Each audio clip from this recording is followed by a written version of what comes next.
आज हम बनाने जा रहे हैं कचालू की चटपटी सी करारी सी चाट, जो कि बहुत ही टेस्टी होती है।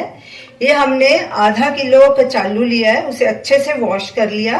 इसे अब प्रेशर कुकर में डालेंगे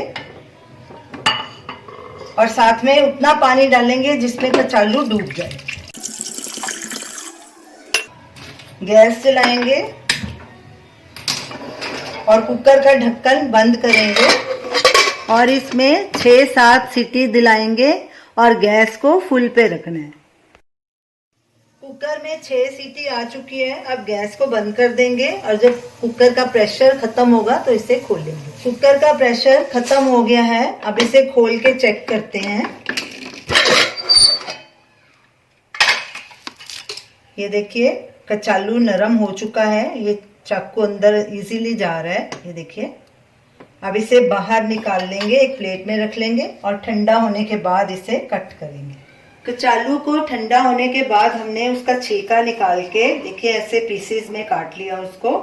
और ये हमने साथ में 2 उबले हुए आलू भी लिए, उन्हें भी ऐसे छोटे छोटे टुकड़ों में काट लिया। तो चलिए अब चाट बनाना शुरू करते हैं।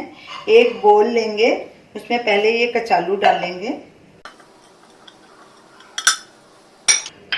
फिर आलू डालेंगे साथ में।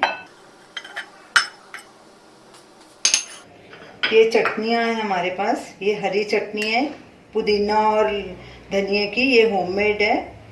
इसका भी अंदाजे से हम डालेंगे, आप भी अपने हिसाब से डाल सकते हैं। हमने इसमें इसके 3 टेबलस्पून डाले हैं। ये खट्टी मीठी इमली की चटनी है, गुड़ और इमली की, ये भी 3-4 चम्मच डालेंगे।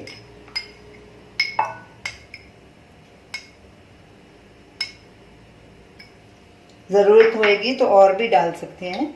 ये लाल मिर्ची पाउडर है 1/2 टीस्पून, ये ऐड करेंगे। ये जीरा पाउडर है, भुना हुआ जीरा 1 टीस्पून। चाट मसाला 1/2 टीस्पून। काला नमक 1/2 टीस्पून। हमने इसमें दूसरा नमक सफ़ेद वाला नहीं डाला क्योंकि चटनियों में भी नमक होता है। ये छोटे छोटे अदरक के कुछ टुकड़े,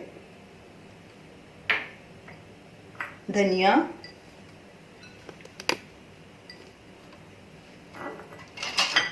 और नींबू का रस। ये हम 1 नींबू का रस डालेंगे। सब मिर्च मसाले आप अपने स्वाद के अनुसार डाल सकते हैं। अब सब चीज़ों को अच्छे से मिक्स करेंगे। हमारी चटपटी सी करारी सी कचालू चाट तैयार है। अब इसे हम एक प्लेट में डाल के सर्व करेंगे। आप इस चाट को ज़रूर ट्राई कीजिए और हमें अपना फीडबैक दीजिए और हमें बताइए कि आपको ये हमारी रेसिपी कैसी लगी। हमारे वीडियो को लाइक कीजिए, शेयर कीजिए, हमारे चैनल को सब्सक्राइब कीजिए। Thanks for watching.